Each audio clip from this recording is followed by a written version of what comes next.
Welcome to Super Soul Sundays with Shamara, presented by Grandma Fresh. Real talk, fresh wisdom, and real solutions. Again, welcome to Super Soul Sundays with Shamara. I'm your host, Shamara McFarland. This is the first actual video podcast. I have started this podcast as a ode to my grandmother. And actually, I started Grandma Fresh as an ode to my grandmother. My grandmother, Evelyn, she was my primary attachment. She's a person who I spent most of my time with back in Pennsylvania before coming here at the age of 8. And she imparted so much wisdom in me that upon coming here, the children nicknamed me Grandma Fresh because she made such a impression on me as far as nurturing and guiding, and she gave me my voice. She listened to me. She talked to me. We would sit on the porch in the evening, and this is why I wanted to create Grandma Fresh to share, I think, the wisdom that has been given imparted to me naturally, advocacy as my natural gift, and my grandmother in the wisdom that I saw her give to others. She was one of the persons or a main person that people would come to, her siblings, her children, people in the community. And so she was a sounding board for many. And so I know that that is something that I modeled through her, and I continue to honor her legacy through forums like this and other things that you will see more in the future. But again, I want to welcome you to Super Soul Sundays. Real talk, fresh wisdom with real solutions. So the Grandma Fresh Show is a 7 minutes of wisdom, inspiration, and motivation for your practical application. So I call it, well, we say Grandma Fresh, but it's spoonful. So just give you a little spoonful for the week. They're released every Thursday. Season 2 will start on April the 10th. So look out for it. And so we're excited about that. So it's just 7 minutes. It gives you a quick taste of something to meditate on. And this is an offshoot of that. So those 7-minute values that are presented, you can take them, and then we will build upon them through topics and live discussions. And however, this space organically grows. So listen to the Grandma Fresh podcast. 7 minutes of inspiration, motivation for your practical application. It's a fresh take on old values. And join me. We'll see how this goes, whether it's going to be weekly, bi-weekly, or monthly. I also would like to meet you in person at some point so that we can have our real talk in person and come up with those solutions using our wisdom. So welcome again. My name is Shamara McFarland. Let me give you a little history about myself now. As I said, people often think that I've had wisdom a long time for my age. I've always had, people would say, like an old soul. But now I am getting older, so I am a auntie. I like to call I would say I'm like one of the original rich aunties. So I am an auntie, and I'm proud to be an auntie. So I'm an auntie with a lot of experience.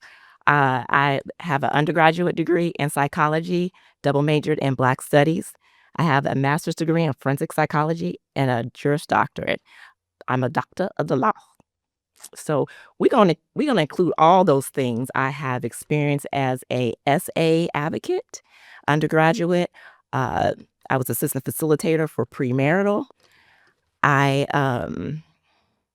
used to work in public service and child support. I also used to work in law enforcement, in risk management, or in human resources, dealing with disciplinary actions.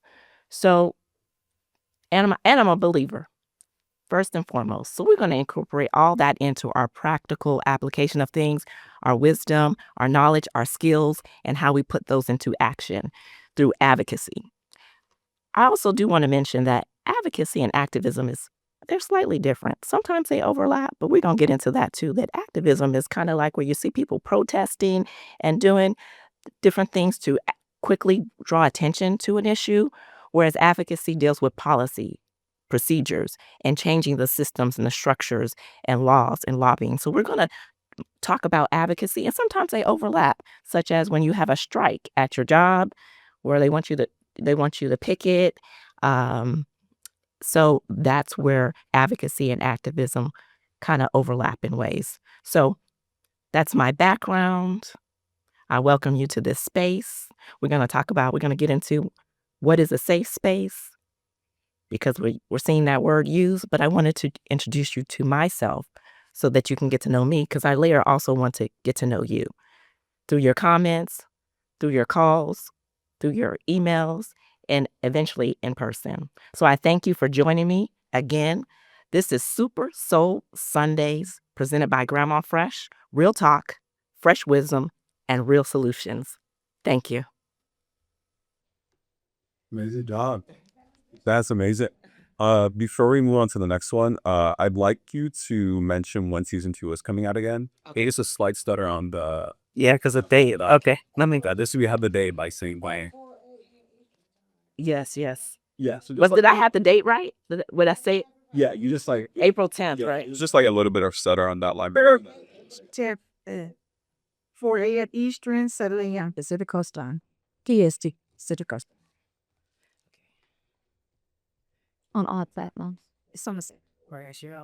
So, All right, and The second season of the Grandma Fresh Show, A Fresh Take on Old Values, will premiere on April 10th at 3 a.m. Eastern Time, 7 a.m. That's wrong, because it's 4 a.m., right? that's 4 a.m. yeah, do it one at a time because I can't. We're going between two angles, so just to make sure you get the dates right. Okay. But other than that was great. Okay. All right, and take us away. Please join us for the second season of the Grandma Fresh Show, A Fresh Take on Old Values, premiering April 10th, 4 a.m. Eastern Standard Time, 7 a.m. Pacific Standard Time. I look forward to you listening. Thank you. Perfect. And one more, just say the times. So Okay. yeah, 4 a.m. and 4 p.m. and Eastern Standard Time. Okay. So just the dates and we're perfect. Okay. And April 10th, 4 a.m. Eastern Standard Time, 7 a.m. Pacific Standard Time. perfect. Love that. And now that we're seasoned in, just give me that first opening statement, like the first 30 seconds one more time. Just like, hey, welcome. This is me. And then we should begin. Okay. And action. Welcome to Super Soul Sundays with Shamara, presented by Grandma Fresh. I am your host, Dr. Shamara McFarland, and welcome to Super Soul Sundays with Shamara. Super Soul Sundays was birthed out of the umbrella concept of Grandma Fresh, which came out of the relationship with my grandmother, my maternal grandmother, Evelyn McFarland. She's passed away, and so this is me living on her legacy. I like to say that we live a legacy, and so I'm living the legacy as we continue to honor her. You can see her through me, and so I thank you for joining the Super Soul Sundays presented by Grandma Fresh. Again, I am Dr. McFarland. I am Dr. Shamar McFarland, your host. I really wanted to come to this space with a purpose, and that purpose being one that provides solutions, as I said. Oftentimes we talk about a lot of things, but we don't offer solutions or action plans for those things. And so this is what I wanted to do with this space.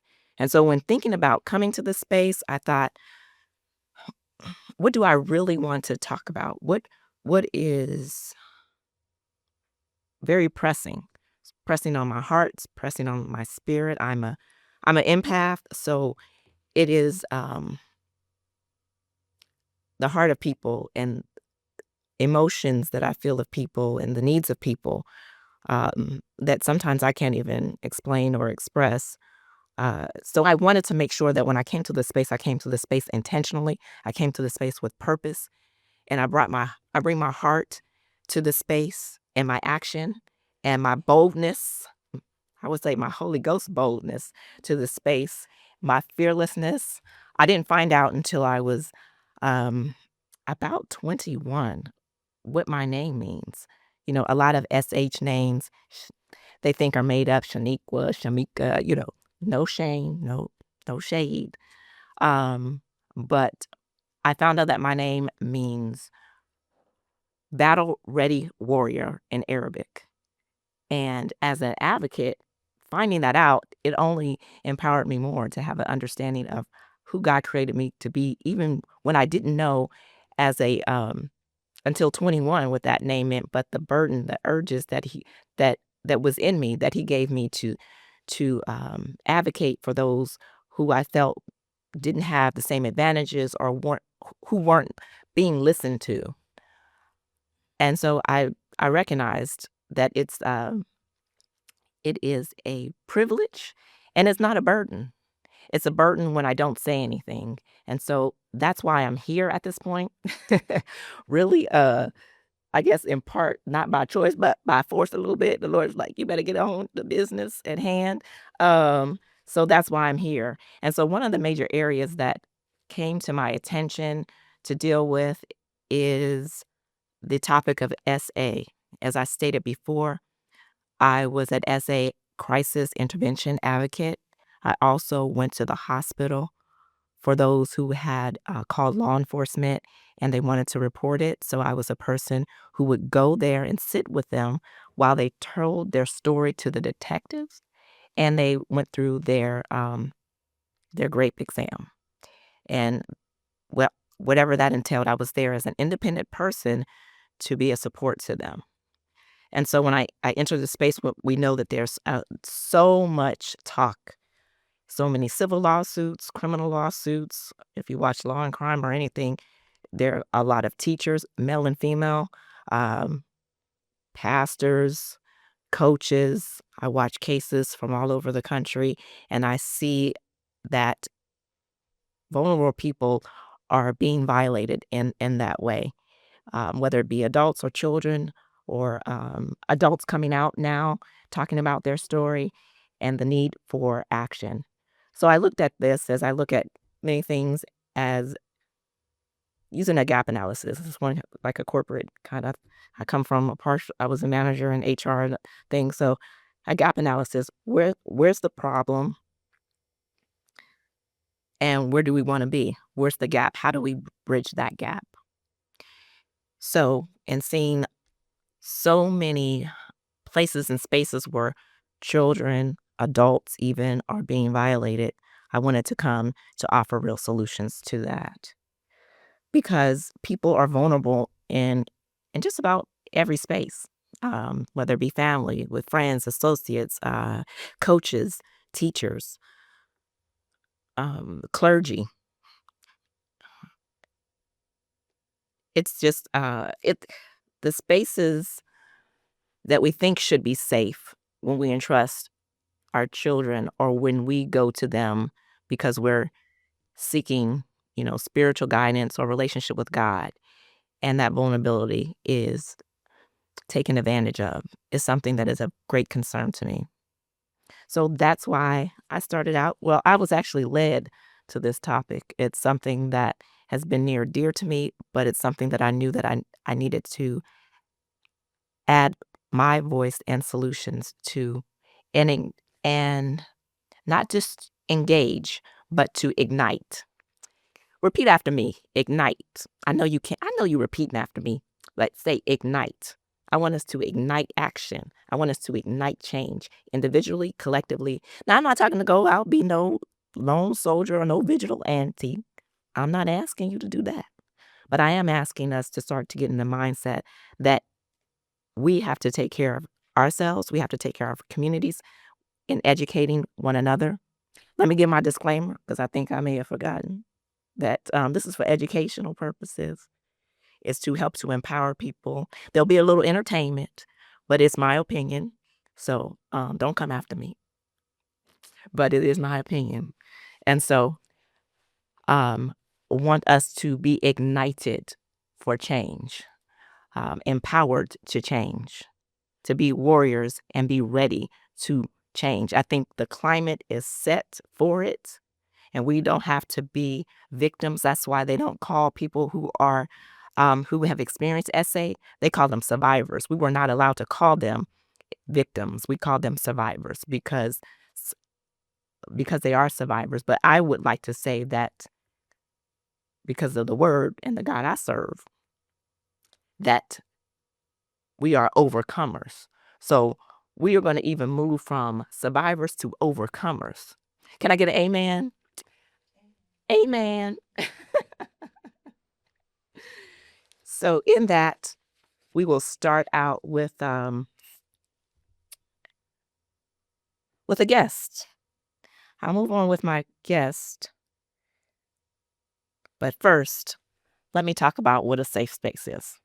So a safe So sorry, before we go into safe space, Okay. let's get the guest introduction just one more time. But we'll start with it. Okay. Just because we'll Well, let me labor. go to safe space and then I'll introduce. Okay. Okay.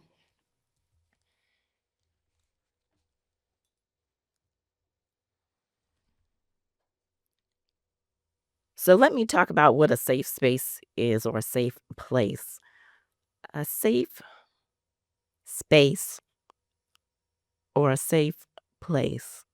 For one, I believe that we have to learn how to be a safe space for ourselves. And that is very difficult when you have been taken advantage of in some type of way. And so that's why I'm a very staunch advocate for therapy. I have a clinical level degree in psychology. However, I did not go the therapeutic track. I wanted to go the advocacy and dealing with mental health in a broader sense. But I recommend that people seek professional therapeutic counsel, a licensed clinical social worker, MFT, someone who specializes in any area that you're dealing with, trauma, complex trauma, PTSD. But so the goal is for us to become safe spaces for ourselves, in our bodies, in our minds, in our spirits, and creating safe spaces for others. And what is a safe space? A safe space is a place that should be at no or low risk for people to be violated. And we just simply don't see that. We do not see that in society. And if, let's be honest, when we think about all the places that I just spoke of just a few moments ago, there's really not a place where people should think that they can just let their kids have free reign, that they should let down their guards enough to where they don't use your common sense. I always say, don't let no one talk you out your good common sense, because if it don't seem right, I don't care what setting it is. If it's a church, if it's a school, if it's in your home, don't let anyone try to talk you out your good sense. And in the workplace, people will try. People will try you. So when it doesn't feel good in your body, something doesn't seem right, there's things that are incongruent from what you know. It's not, it doesn't, like people say, the energy is off. There doesn't, I say somebody got an off spirit, but the energy is off. You follow that, follow your instinct. We're going to talk about instinct, discernment, and other things as time goes on. But a safe space is a space that should be free or low of harm, or people who are vulnerable to be subject to some type of abuse. And that can be any type of abuse, financial. We see so many scams now. A scam is, you probably see a scam probably right now on your tablet or on your phone, someone trying to solicit something. So we're inundated with the responsibility to be aware. And so I want us to be aware, but not be guarded in a way that it brings about a level of paranoia or hypervigilance. We're to be vigilant and have a measured sense of things. And so that's where education comes in. because when when you have education, you have information, it helps to empower you to say, oh, I see that kind of is, you know, a little different. Let me watch things. It may not be a red flag, it may be a yellow flag, but you want to be able to identify and be able to create boundaries for yourself. Um, a safe space also allows you to make mistakes with grace. Now, you may not find that in the workplace because, you have to do your job. But I was a manager that was a reasonable manager that understood that if I don't train you on something, I don't give you the information, I don't show you how to do it, I can't hold you accountable. Now, I like to say I'm an exception. I'm an award-winning supervisor. So I say um, that not everyone is going to have that level of compassion for their employees. However, there's a there's a big difference between that and a toxic work environment where you feel like the expectations are unreasonable. You're spoken to in a way that it is inappropriate. You're treated in a way that is creating a level of distress for you, your employees, and it's an environment that is not even conducive to productivity, but you're expected to produce. And it interferes with your sleep, your health, um, just so many areas of your life. So we know that we can't, and that's why it's important for us to be a safe space for ourselves, because even when we're in environments that may not show us the grace, we know we can now identify what's reasonable expectations on a job and a work culture and environment, and which one is toxic, and then what measures or steps that we can take, whether that's finding a new job, whether that is going to HR, but to be truthful, HR works for the company, so they really don't work for you. So you might want to consult with an attorney. Like I said, we're gonna go legal, we can go, but always document, document, document. So safe space again is about there's little to no abuse. And like I said, abuse can be in the workplace. Abuse can be in the home. Abuse can be in the community, the neighborhood. We're going to talk a little bit about nonprofits. We're going to talk a little bit too about the church.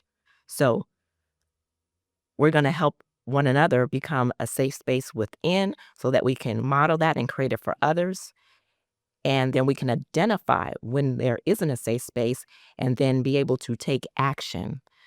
My prayer often is when I'm asking and I'm praying about discernment, I always pray, Lord, let me see what I need to see and give me the strength and the will to, once I see it, if it's something that I didn't want to see, that I have the courage to take the action that's going to require me to take. So sometimes when you pray, oh, this space is not a safe space and it's a church that I've been in for 15 years, what do? Now I have to find a new church home. I have to deal with the reality. Do I stay in that space, or do I now make decisions and plans and prayer on how to move away from that? And those can be hard decisions to make, but they're necessary, because if we can't thrive and grow, then what's the point? What are we doing? So I want to help us be safe people and to create safe environments.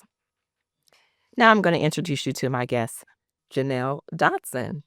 Janelle, how are you today? I'm doing fabulous. And how about yourself? I'm doing well, thank you. That's good. That's Can good. you tell the good people a little bit about yourself? Well, actually, my name is Janelle Dotson, and I've been knowing Shamara since I think it was 1995. That's about it. Thank you. So Janelle is going to be my sidekick for today. She's going to read the scriptures. First, she's going to read the definition of safe space. So we're going to I gave you my definition of a safe space, but we're going to give you a internet street definition of safe space. Yes. So, what is the meaning of a safe place?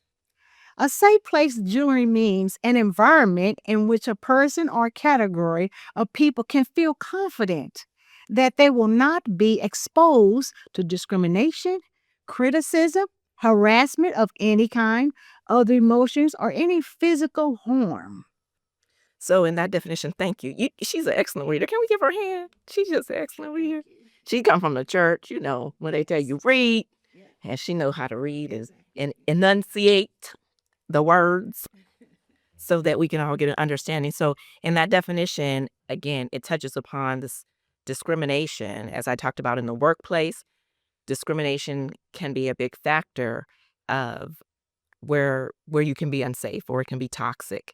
So you may have to consider if this is a place that you want to continue to work. Before that, there are laws and things in place, policies, procedures, all jobs, whether it's public sector or private, um, I should say, yes, public or government and private, meaning independently owned companies, corporation entities that are not government, state, local, or federal, but all have procedures to deal with discrimination. However, oftentimes people do not exercise their rights. Yeah. So there's protocols that are there, but out of fear of retaliation, Yeah. people often do not exercise their rights. Exactly right. So organizations, even when organizations have whistleblower policies where you can anonymously call in and there shouldn't be any retribution or retaliation, oftentimes people are still afraid because they need their livelihoods, they need their jobs, they need those things.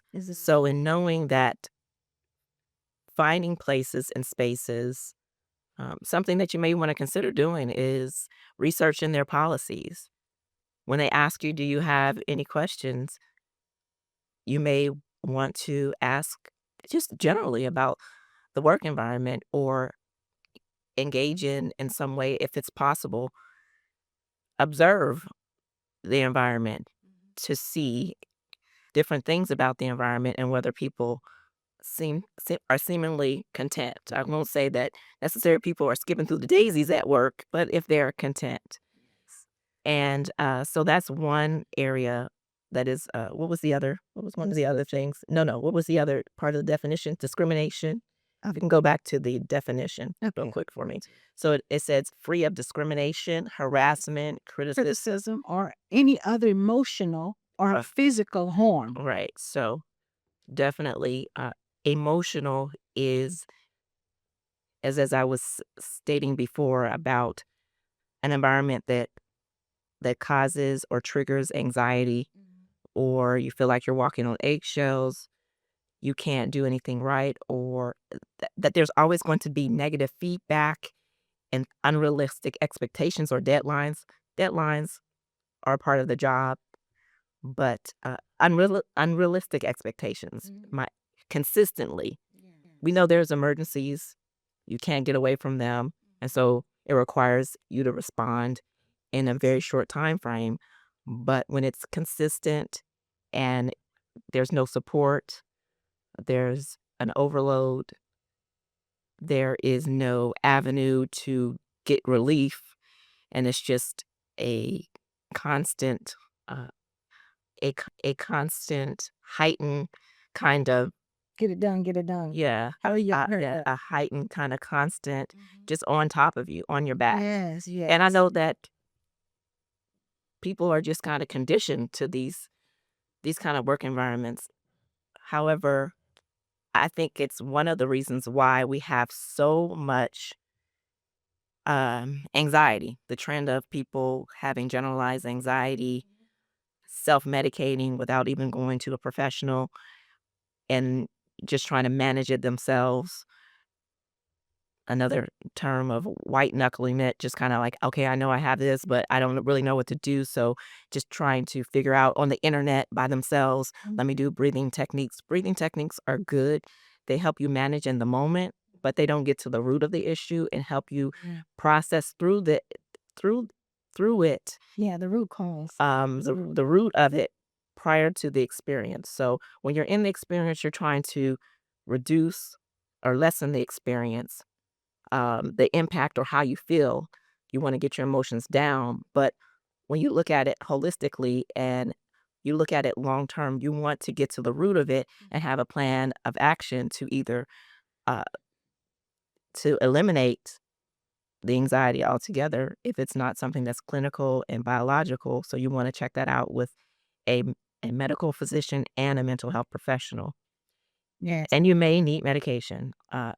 However, you don't know that until you go explore until you go explore with a professional. Everything else, we don't try to clean our own teeth. We go to the dentist. We don't try to give ourselves, Yes. try to fix our own broken bones or bruises or different things. We can't stitch ourselves up. So we have to look at emotions the same way. Those are scars. Those are injuries. They may be invisible to the eye, but they're very much real when they are expressed or experienced in our bodies through Yeah. anxiety, lack of sleep, I like anger. plan of action. Yeah, anger, fear, just so many different emotions. Sometimes we're just reacting to things Yeah. that we don't know because we haven't been able to take the time to sit down, settle down, and figure out and to get a plan of action.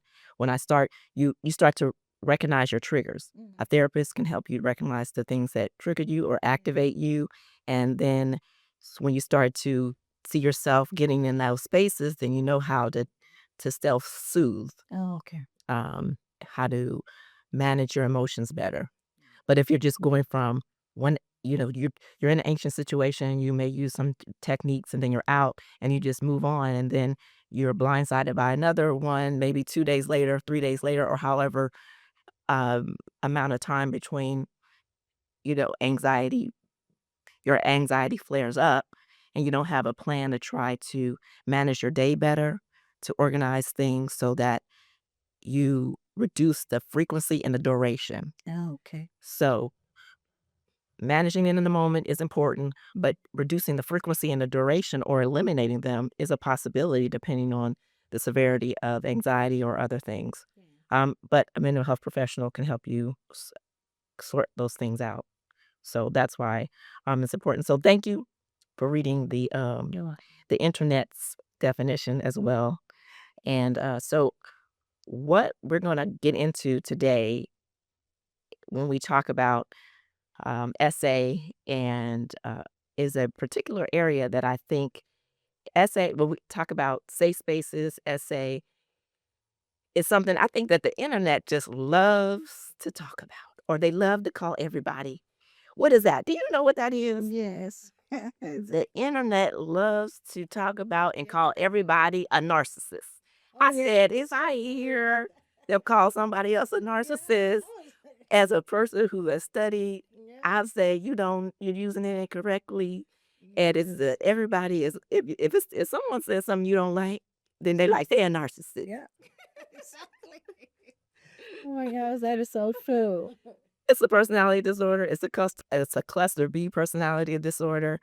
Um and but it's overused. But I Yes, do it is. want to bring it back to you in a different way, in a way that kind of it talks about a specific type of narcissism, a clinical type of narcissism, and that's communal narcissism. Okay. But before we get into that, I'm going to ask Janelle to read scripture. Okay. So this show will have scripture or a word or a wisdom, a quote or something that will be the foundation for what will help to identify the issue, clearly define it, and so we can come up with a solution. Yes. So we've identified the problem.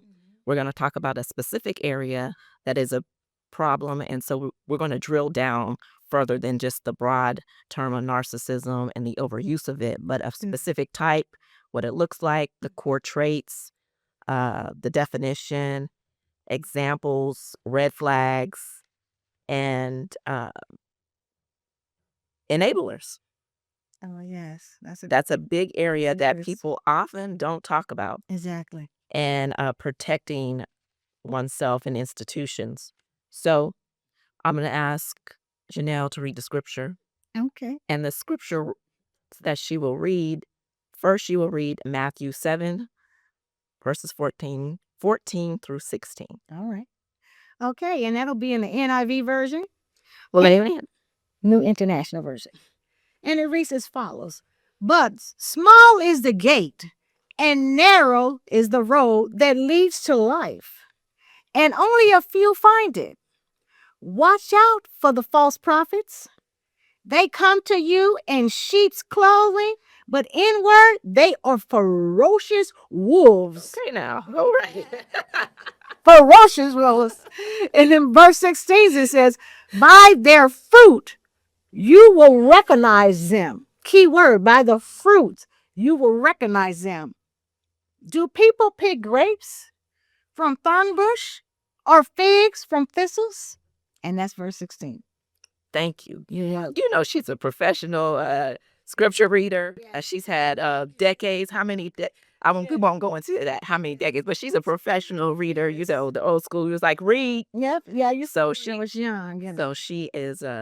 She's an expert at reading the word. Amen. I'd like to go to the portion of the scripture, and the reason why I chose that scripture is because we generally talk about wolves in sheep's clothing. And this is kind of the foundation of where it comes from. Yes. But the added part of you will know them by their fruit. Mm-hmm. I don't think that generally people know them by their fruit No, they don't. because there's so much confusion. Yeah. I want to break down the difference between what people think fruit is and what fruit actually is. Go ahead and So- break it down. So fruit, people think fruit is good deeds. I give to the give charity. I give money. I give my time. I say some kind words. I show you some attention. I affirm you in some way. That's true. So that's generally what we think are individuals' fruit. But I would challenge us to think differently and think of fruit as your character. Oh, Your character. character. And what is your character? It is You getting there? Not because you're right on it. We hit the nail there. You're right up in there. Go ahead. Go ahead.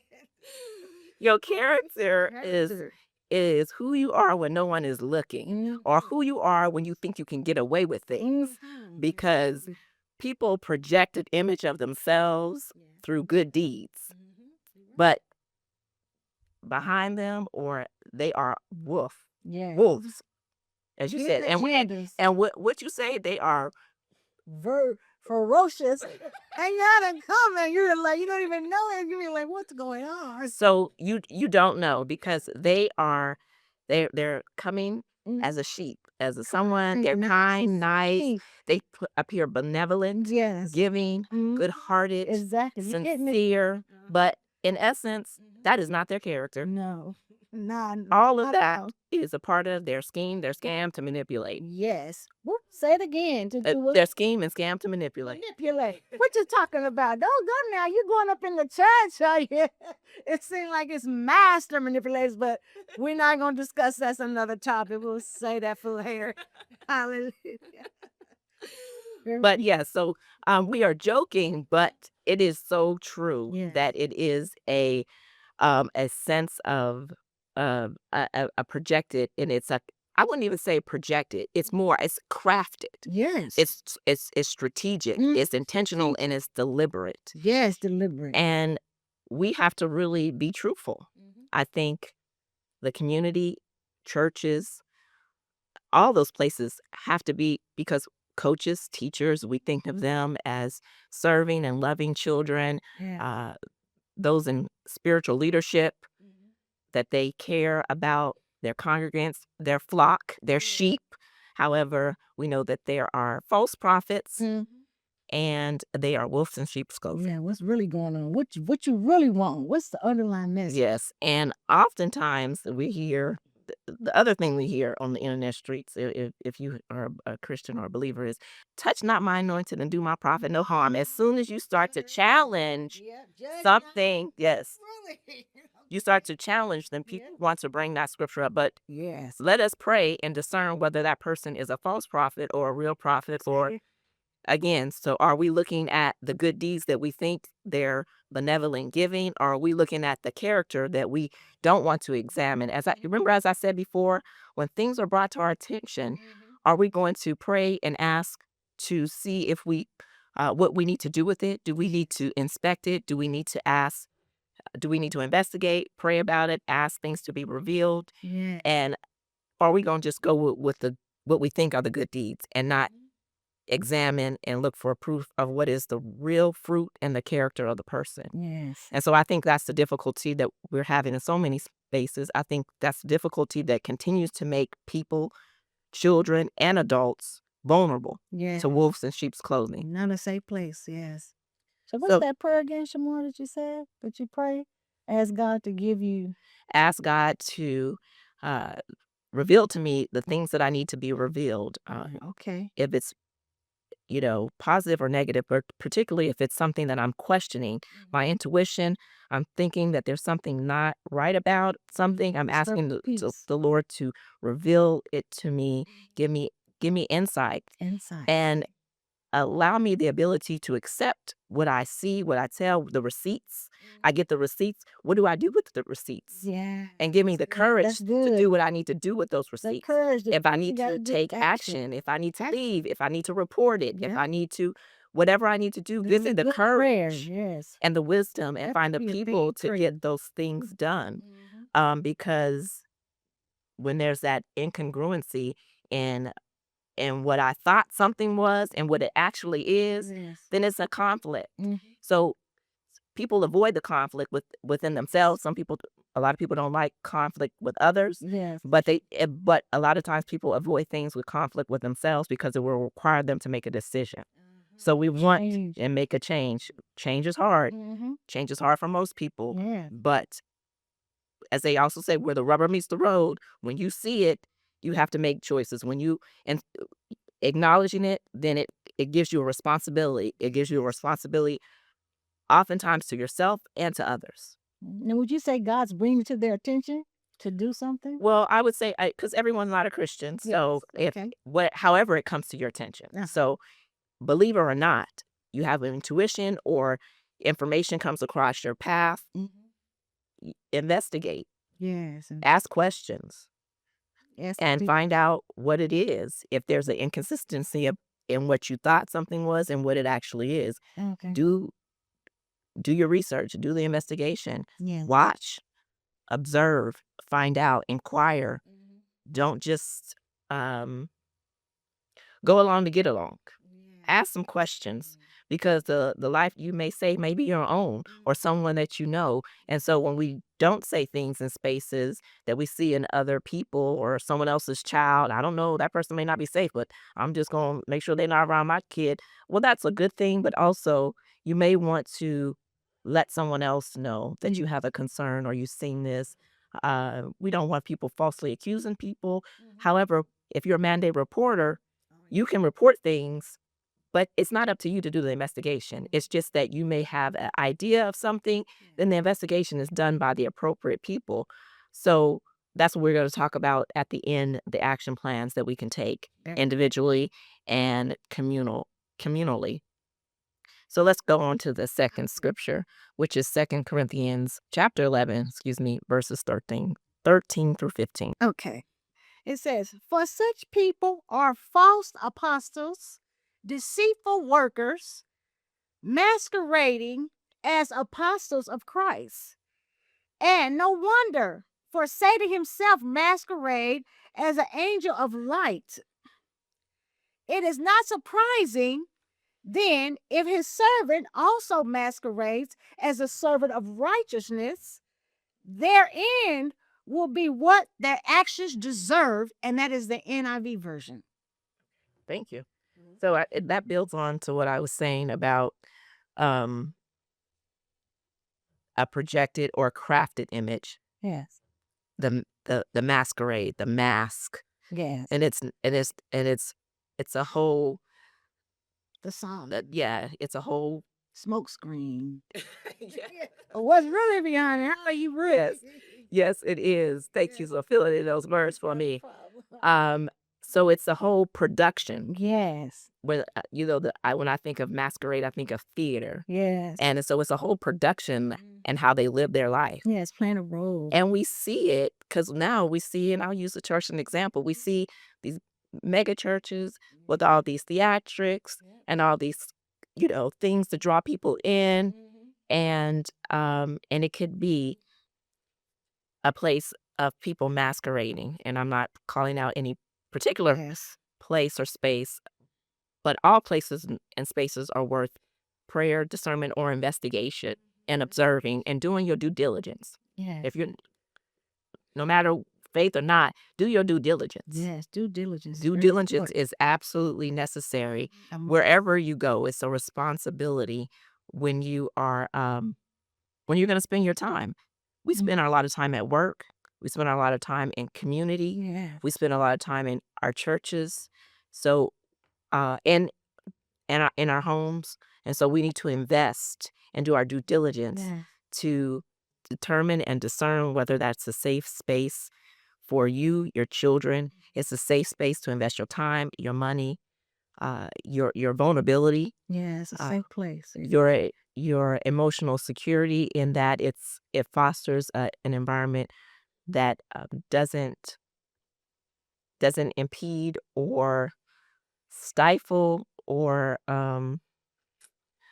Abuse or violate. abuse or violate your emotions through another internet word they love is gaslight. Yeah, like was a guest. I Gaslight, like that too. all the Yeah. popular Terminology. words on the internet. Mm-hmm. So yeah, so that's where I wanted to foundationally lead, and it'll lead me into talking about communal narcissism and Okay. specifically what communal narcissism is. So communal narcissism,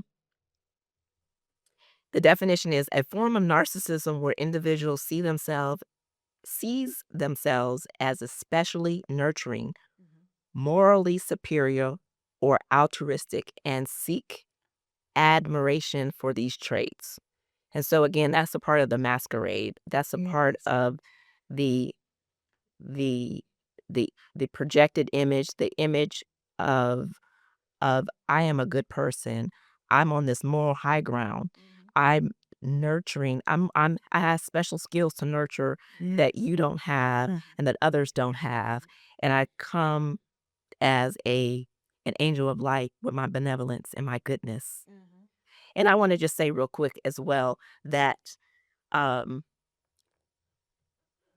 where we oftentimes also get confused is that good deeds mean a good heart. It means a good motive. It means generally a good person, as I said before. And so when you see a good deed, you attribute a good person or good conduct to that because you see the actions or what people usually perceive to be fruit and not conduct. Yes. But you can do good deeds with a bad motive, as we're saying, Strings attached. and strings attached, or just an agenda. So we'll talk about some of those agendas, but it's a different purpose. Yeah. And then what I learned too in my experience, uh, and in studies, but particularly in experience, that we attribute a bad conduct to bad motives. Yes. Now, I'm a law-abiding citizen, and I believe in the laws. A person, um, I'll just use an example of a person who may need, their food. They're starving, so they steal some food. So we will demonize that person for the conduct, but not look at the motive. Yes. Hungry.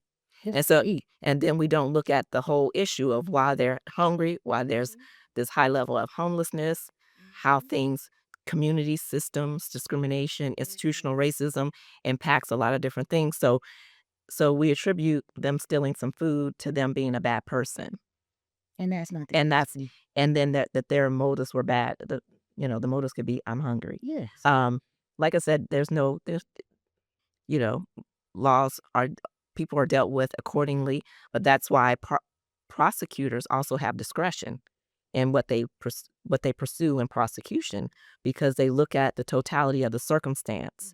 And so that's why we see different variations, but we also see discriminatory factors of why some people are prosecuted at A higher level or different sentences, more counts, longer, lengthier sentences, Oh, or even being charged at all. Some people don't get charged at all. okay.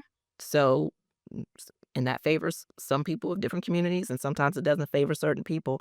And that's why it's good to have prosecutors that look at all people Mm-hmm. in the same Oh, yeah. as the same, and look at the cases and the situations and the circumstances and the totality of it and make a determination from that. So I just want to challenge us to look at things differently. Yes, look at That things different. that good behavior does not always equate to good character, which I'm saying good character is not the outward things that they are showing you, but the actual character, Mm. the person's personality, the person how they show up in private, what they do when they think, how they act and what they do when they don't think anyone is looking or they can't get caught. Yes. Or when they don't get their way.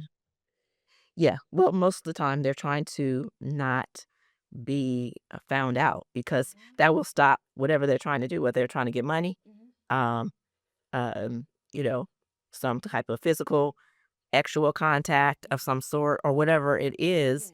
They don't want to be found out, so they masquerade in such a way, and they create a whole production and a whole image of themselves that is angelic, or it's benevolent, Yes. it's sheepish, it's kind, it's warm, but it really is to for you to let down your guards Yes. and your vulnerability, to allow them to harm people or abuse people in a way. So I'm going to go into further about the some other areas of narcissism Okay. that I kind of want to pull out. They have a image as virtuous. They genuinely believe they are more caring or ethical than others, often placing themselves on a moral pedestal. Oh. So in law school, the way they teach you is the Socratic method. So, meaning they allow us to have discussions, open ended questions, and you draw your own conclusions. Okay. So you present the facts, you present the law, and then you draw your own conclusions. And so here, I'm saying, think about, are there people, are there places, are there institutions, are there religious institutions, community places where people want to appear as though they are the moral pedestal, that they are generally more caring or ethical than others? Mm-hmm. Yes. Think about it. They need affirmation. They crave recognition and praise, not for appearance or power, but for being the most helpful, kindest, and the most giving person. Yes. So think about those areas and focus on relationships. They gain self-esteem through their perceived contribution to others or their community. So, i.e., they are, or e.g., they're savior, protector, or a pillar of morality. Mm-hmm.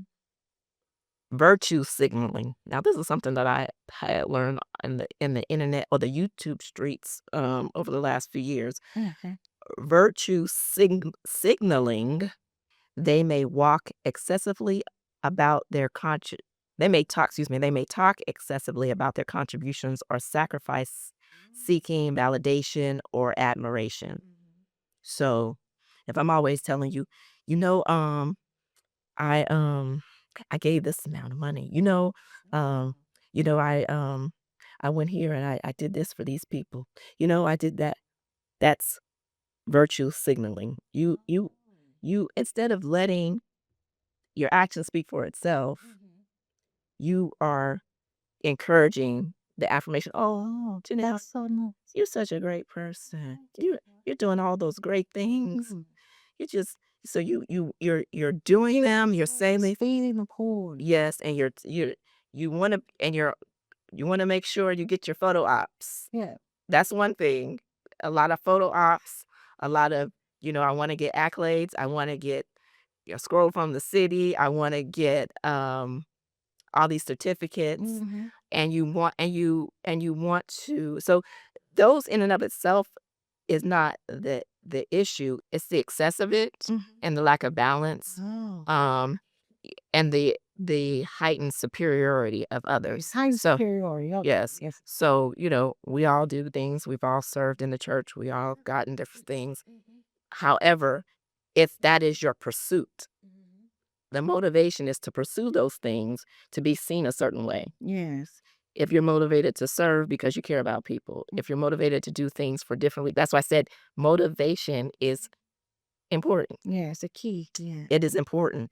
So knowing what a person's motivation, and you can observe by watching, listening, and then you can see people. Oh yeah, and definitely listening, because Yeah. Listening. if you let people talk long enough, they will tell you who they are. Exactly. But oftentimes, because we live in such a quick society, that people are talking and really not listening. Mm. They're just looking, like I said, they're looking at, oh, okay, they're doing this. Okay, they're saying this. Okay, we keep moving and keep moving. And so we're not really, like I said, doing our investigation and our due diligence. Yeah. And then when we see those things that are incongruent, we kind of just want to say, oh no, that can't be true, because that person does all these good things. I don't want to believe it. Confusing. Yeah. Confusing. Right. And that's what Like it's you said, it's you incongruent. believe it too. Yeah. Right. And you don't Something want to like- believe it. Yes. You Like that. and so you immediately deny it. Mhm. Followers immediately start to defend, Yeah. and they're not Mm. objective. They're Mm. subjective because of the relationship or what they see, but they are not willing to take a moment, because there's a difference between reacting and responding. Yes. React, you just out of your emotions. Mhm. Respond requires a reflection and a time, and then you decide what you're going to say, what you're going to do, how you're going to plan. So there's a lot of reaction. Oh, not my pastor. Oh, not that coach. Yeah. No, not brother so and so down the street. Not this, because you've equated That's- their conduct Yeah. as their character, and it's not. They're different. Too different. They're two different things. Say that. It may be two different things, but it requires some investigation. Yes. And so that's why I say that's where you have to say, that's not, wait a minute. I'm not, this person does X, Y, and Z, and he or she seems like a good person. Yeah. So, but this is kind of troublesome. Let me take a step back. Let me ask some questions. Yeah. Let me, Analyze the situation. yes, and see if there's something different that I have to change my mind or have to reconsider. Yes. And I think that is the most difficult for people to do, Exactly. because we have Exactly. parasocial relationships with people, that even with your internet families, you have your relationships with your church, and Yeah. people call their pastors spiritual father or spirit, the pastor and the wife. Yeah. I won't go into that today, but so, and then you have coaches that also sometimes act as pseudo parents, and teachers who too, they are essentially the guardians of your kids while they're at school. So it can be difficult to think, not that person, Exactly. because they have appeared, their fruit has been so good. Yeah. Shapes. Yeah, their fruit appears so good. They do good things. They've chosen a noble profession of teaching. Yet the character is something else, because I'm seeing more often than not, and it's because of the internet, we have more access to information, but women who are engaging in essay with boys, Mm-hmm. teens, and Yeah. pubescent boys. I just saw something yesterday. Oh wow. So it's a problem, and It's definitely. they had this whole masquerade of an image, and this is actually a woman teacher, and yet they're texting preteens to texting them about engaging in different things, then telling them to delete it, telling them to erase, delete it, clean their trash, and also communicate it with them on an app that disappears. And I'm like, okay, Wow. I have to do some investigation on that. Yeah. But it's so, but you're telling them in a text all these things to do to remove a trail of the communication. Trail, yeah. But all the while, you've been, a lot of times they've been the teacher of the year. Mhm. They've gotten awards for being great teachers because they interact well with kids. That's another area. Well, they do so well with kids. Well, again, that's a good thing, but also it's something where we have to make sure that we are not turning off our common sense Yeah. and our intuition. And if you're a believer, your spiritual aspect of who you are as a person. Yes, discernment. You can't turn those things off just because people are coaches, teachers, pastors, or leaders of some sort, or in the community, a nonprofit organization. You can't turn off your common sense, your intuition, your discernment, because it is very vital, because people can be unsafe in any place. You can't just say, oh, I'm going to go to this place and this place is safe. And I know it's safe because it's a church. Nothing is safe just because it is. Yes. You have to investigate Investigate. the people, the culture of that church, and be open to, when you see something different, that you're willing to also, you do your due diligence in the beginning, but even if you don't do your due diligence and you start to see something, be willing to investigate it. Yes. To see what if there's a difference. I probably sound like a broken record, but that is very significant, because then a communal narcissist, like a wolf in sheep's clothing, or Yes. appearing as an angel of light, they lack a true empathy. So they act like they're empathetic, but despite their outward appearance of care, they may struggle to understand or genuinely support others' emotions unless it serves their image. Ooh, this is So again, it comes around to serving them. It's what benefits them, whatever their intent. Is how it benefits them. Whatever their intent is, whatever their purpose, whatever their mission is to get from people, that is, if it doesn't serve them, they're not being kind. Yep. They're not being nice. Exactly. So recognizing, again, what is the motive of the outward appearance of care. Yes. What is the real motivation? What Is do it you- self-serving? Mm-hmm. Does it, when you sit back and look, does it always come back to them getting something? Because when you serve people that you don't expect to get anything. Exactly. That's what it's supposed to be. Right. So in my service, and I've been volunteering since, well, probably since high school. So I've always volunteered in different capacities. Yeah. And what I've learned and I've been trained is that you don't seek validation in those places. Exactly. You do it because you're doing it because you want to serve in that capacity. Yeah. You see a need and you want to be a part of helping, providing solutions or support, Yeah. or serving in, like I said, in some way you're meeting a need. Yes. But you're not there to make friends. You're not there to get validated by the individuals, and it's not a relationship of reciprocity. So reciprocity is if there's a give and take. Mm-hmm.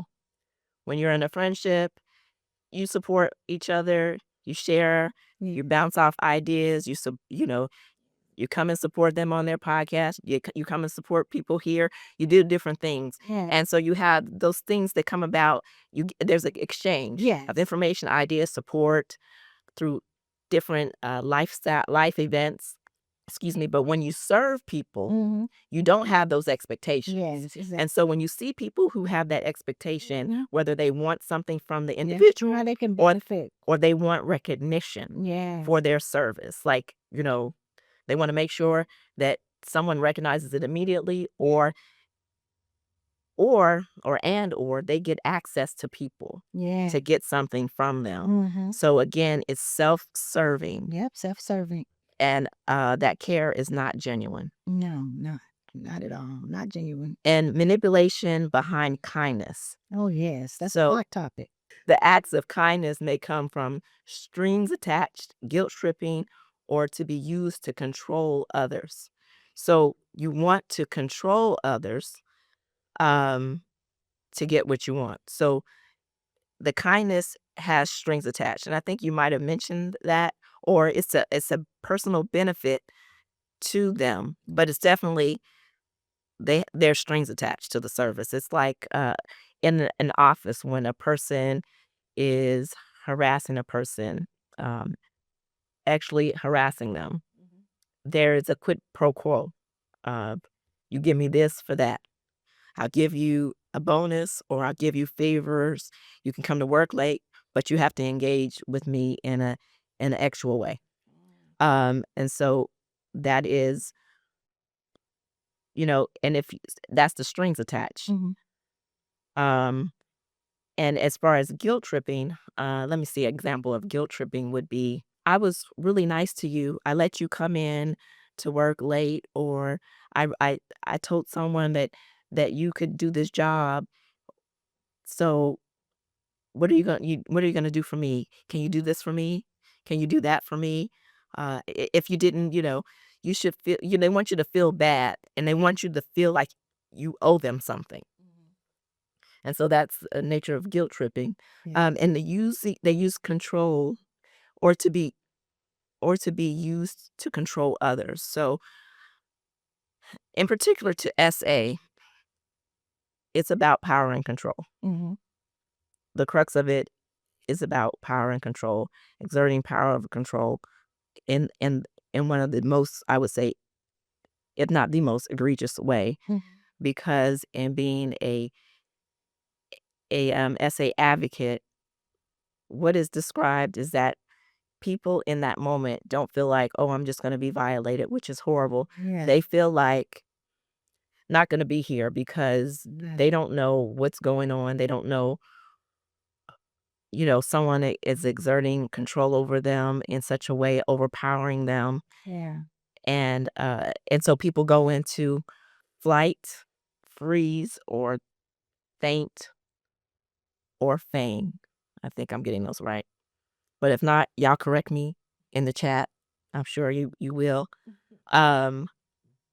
So people respond differently when they're in those situations.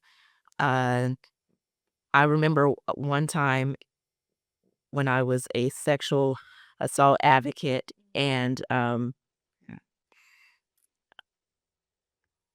was on my shift. So I had a weekly shift of 6 hours. Normally my shift was midnight to 6 a.m., where I needed to be available for if someone called the hotline or they had contacted local law enforcement, that they would then contact me and I would meet them at the hospital. But then once a month, I had a 24-hour pager shift. Back then, we had pagers, so I'm dating myself. No, that's what I'm thinking. Yeah. We had pagers, and I remember I was in between classes because I was undergraduate, and I got a page, and I called the person on a payphone. I called them on a payphone, and they were very confused. Now they're calling a SA hotline. They were confused, like I was going out on a date with a person, and they said they needed to go back. Now we start to see the MO or the patterns. They need to go back to their house, their apartment, to get something. They innocently thought, I'm going back to their house, and that person ends up essaying them, and and they said, I just froze. I didn't do anything. I didn't, I just laid there. I didn't, but I know I remember those words distinctly. I know I didn't want it. So when people, one of the things that really, I guess, grinds my gears is when people think that people who have experienced it or survivors should all respond the same way, or what you would have done. I would have done this in the situation. I would have done that. You really don't know what you would do in a situation until you're in it. Exactly. So judgment in that way really, and it's not helpful, because whatever that person did in that moment to get out of that situation is what they needed to do. Because if they survived it, then that's what they needed to do. And there should not be no judgment as to what they did or what they didn't do or what you think you would do in that situation. So she was very clear, like, I know. And she was like, I know I didn't want it. And I didn't, and this, and so I explained to her, yes, that was what you think it is. And I validated. And the purpose for the hotline is to give referrals for short and long-term counseling. And if they wanted referrals for law enforcement, then that's something that we gave instruction on how to do that. But I say that to say that people respond in a way that is best for them. Yeah. And something that you think is innocent.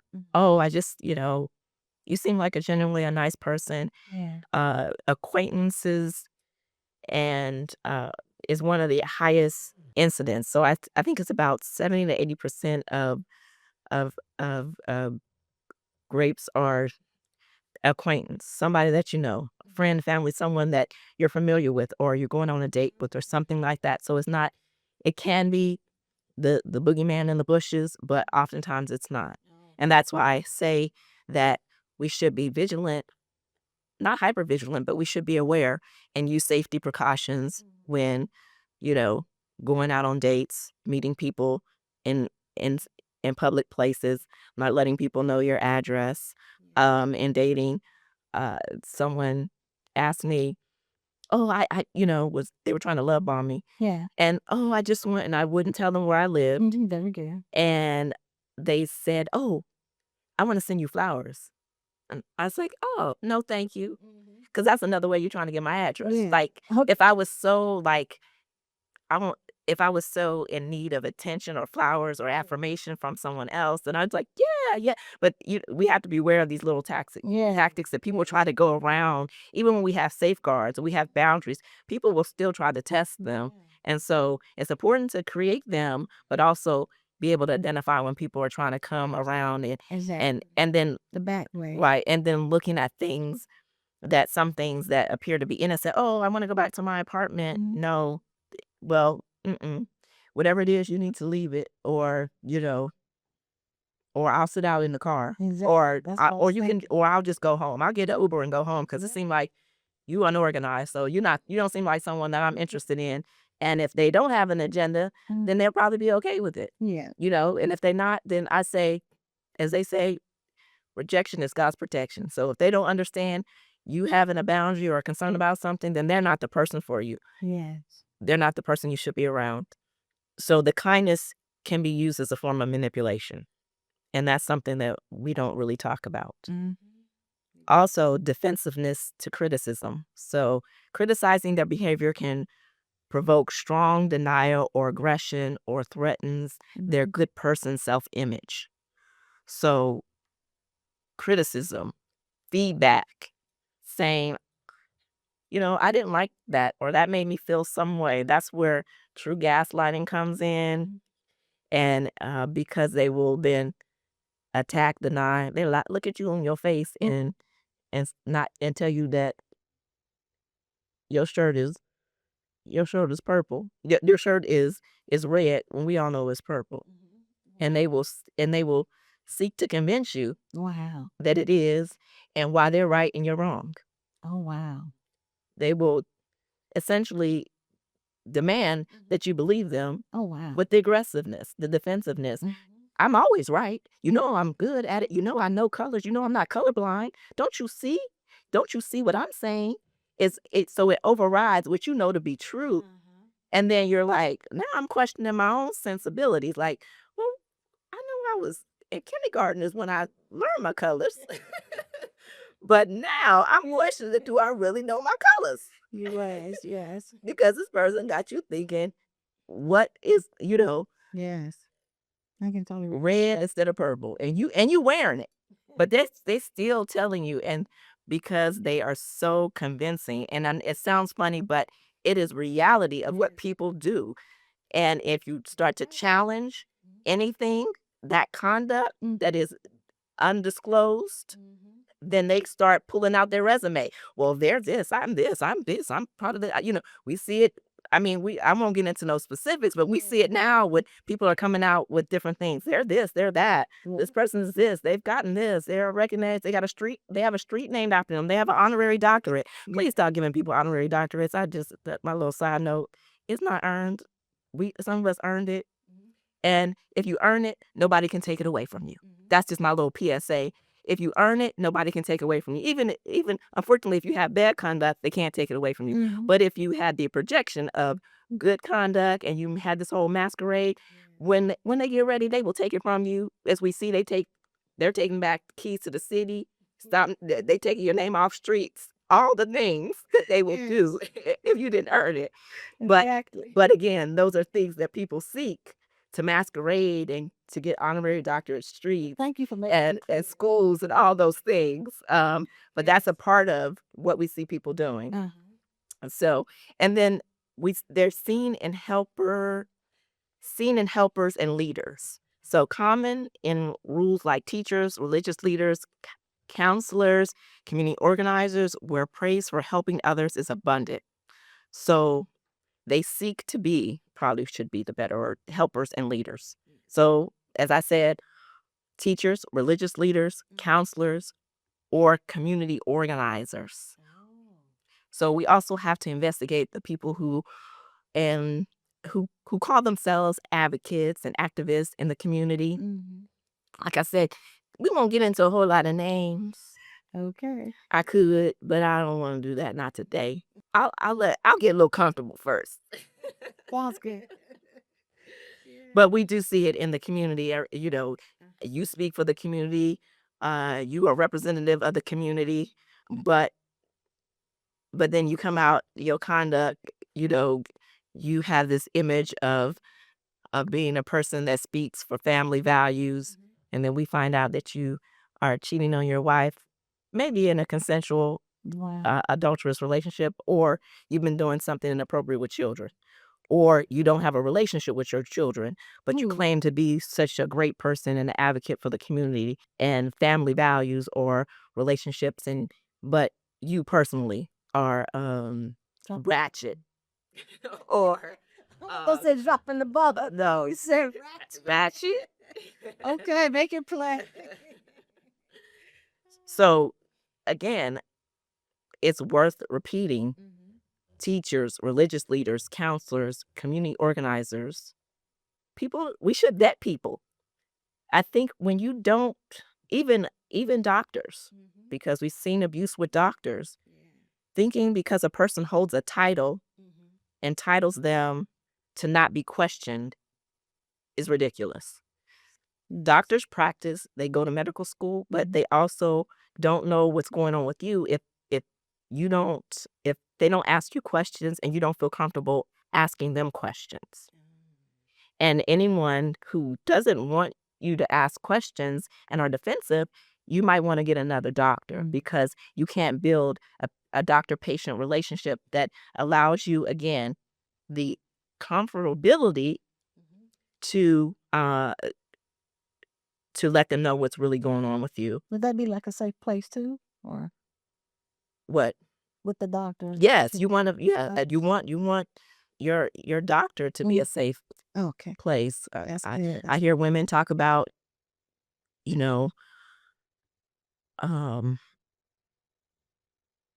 pregnant women talk about, they're particularly that their OBGYN sometimes didn't talk to them or didn't look at them, it's a certain, medical plans.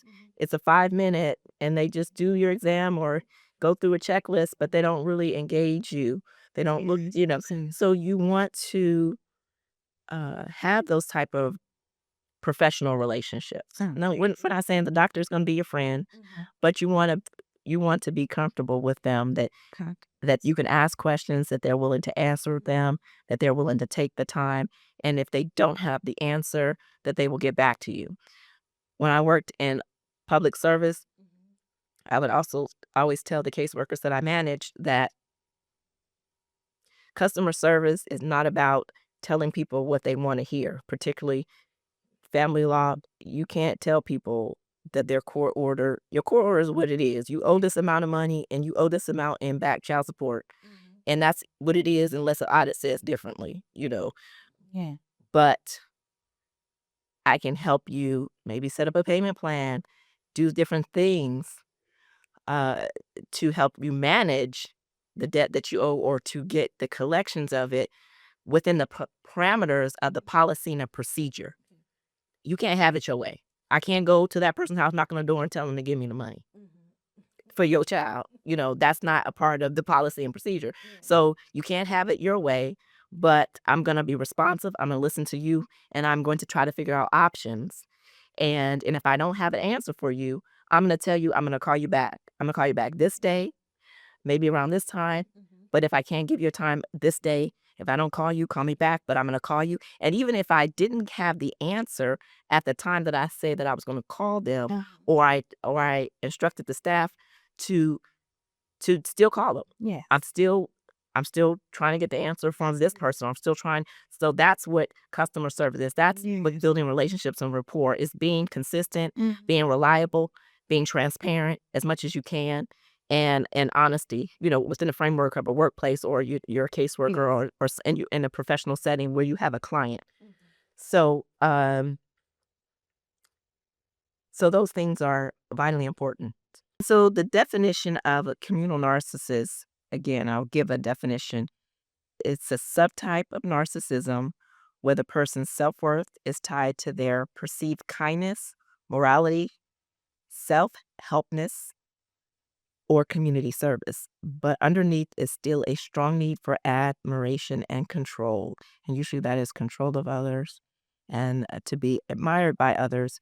But again, oftentimes the admiration is self-serving. The control is self-serving to get something from individuals. Yes. That they think that they can't get if they do not show or craft this image. Being authentic, having disagreements, having an exchange of, I'm a person with flaws. We all have flaws. Yeah. We all make mistakes, but wanting to appear more noble without character flaws and issues, and be perceived to be on a higher pedestal than others in giving kindness, caring, and nurturing and service is something that we should look at. So the core traits: I'm the most giving person you've ever met. These are kind of examples. They use kindness as a brand. Let that sink in. They use kindness as a brand. We're in an era where people want to brand themselves this, that, lifestyle, I'm this, I'm that, but they use kindness as a brand. Wow. They lack authentic empathy, helps for admiration are not true connections. So they want to be admired, but they don't really want to connect with you as a person, whatever the situation is. And I'm another series that I'm going to do where I've been going through the thought process, the difference between connections and belonging.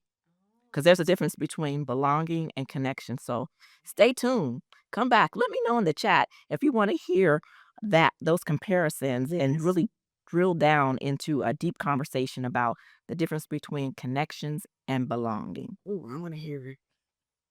So they may sabotage others to say that they are the hero. So they want to be perceived the hero. So they'll create situations that they can come and rescue people,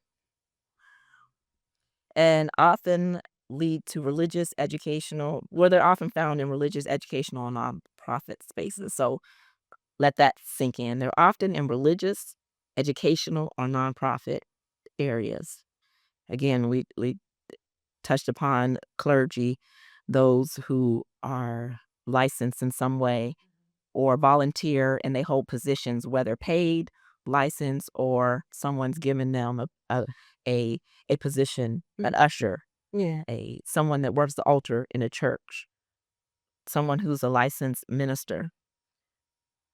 Those positions in religious, or they're the pastor, the assistant pastor, the choir director, the musician, whomever, but in those spaces. educational coaches, teachers. There was that one example that I wanted to talk about. I was watching a case in a courtroom in Detroit, and Detroit is having there are a lot of cases with, unfortunately, vulnerable children and systematic failures for those children. But one particular case I was watching, a probable cause hearing, is when you've been charged, there's been arraignment, you've been charged, and they're now presenting a little bit of evidence, the prosecution, to determine if there's probable cause to hold you over for trial. And so that includes testimony and some evidence. The state does not reveal their total case. They give some of their case, just enough so that they can proceed to, the judge will make a determination to hold it over for trial. And in this case, it was a coach, a basketball coach, I believe, and the testimony came from some of the boys on the teen boys, that he had allegedly violated in an essay way. And one of the boys who testified said that the coach, he boasted about how he could convince their parents to let them come spend the night at their house. So this coach masqueraded in a way, and that one particular student, teen boy, he said his mother was very cautious about letting him go and spend the night at other people's homes, even if it was a coach. And it took her a whole year to finally allow him to stay at this coach's house. And then when he was at the coach's house, the coach, did some inappropriate things, and he asked to immediately go home.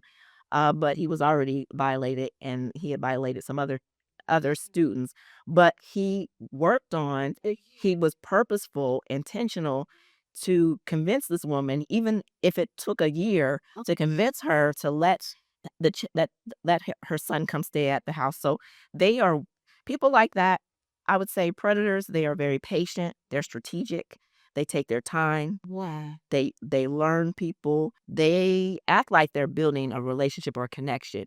But again, it's just for manipulation. It's not true. It's not genuine. It's insincere. That kindness, that presenting themselves as a safe person that really cares about the child because they're a coach and they want to be a mentor. I don't know if he had a father in the home. I don't think he did, but I want to be a father figure. All those things that sometimes people use. Yes. And it took the mom a year because of her concern. And then when she did, this happened. And so it's no fault to the mom. And that's where my concern is. Oftentimes, again, people will criticize the mom, or they will criticize the coach. They will criticize the people who are said to be violated more than others, without taking into consideration people work very hard to masquerade themselves. It's pretty much a profession. Like I said, it's a brand. When people brand, they're very intentional. They spend time, money, they study, they practice, they do all the things to create this masquerade, this facade of who they are. So we need to recognize that and investigate that, as opposed to being hypercritical about the mother. I'm sure she has her certain level of guilt about it. Exactly. But she did everything she knew to do, and she was very deliberate and proactive. Yeah. But the predator waited, literally, Oh my God. laid in wait, and was like, I'll just be, I'll appear to be consistent and caring, and until that guard comes down. And he boasted to the team about being able to in essence, manipulate their parents to allow them to stay. And hopefully he'll So it was he'll like a game to him, yeah, it is a challenge, and it's that power. They are invigorated by it. It is a game. It's a game. Wow. And that's a part of the harm to people. Ooh, So, and giving examples of communal narcissism in real world settings. In a religious setting, a pastor who consistently posts about saving souls and serving the community, but covers up abuse to protect their reputation. yes. A church leader who gives generously in public, but gossip, manipulates, or punishes members privately who question him. Someone who says God chose me to lead, but demands loyalty and obedience rather than serving others. Exactly. We don't have to come back to that. This is gonna be a whole nother. That's just we're gonna have to just deal with religious settings in a whole. Stay tuned.